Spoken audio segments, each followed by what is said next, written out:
In this video, we are going to give you a quick tips to check your aircon remote is functioning or not. Grab your remote and cell phone. Now we can start. Switch on the camera apps on your phone and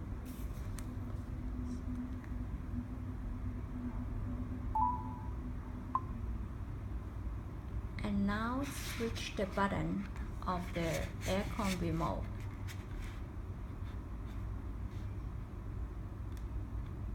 If the remote is working, you could see the blinking light on the screen.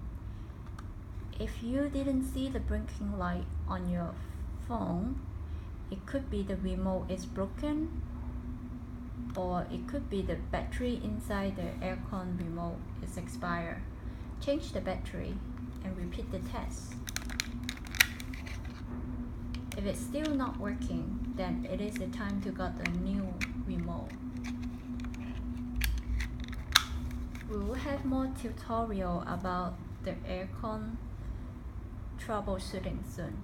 Thank you for watching. Bye.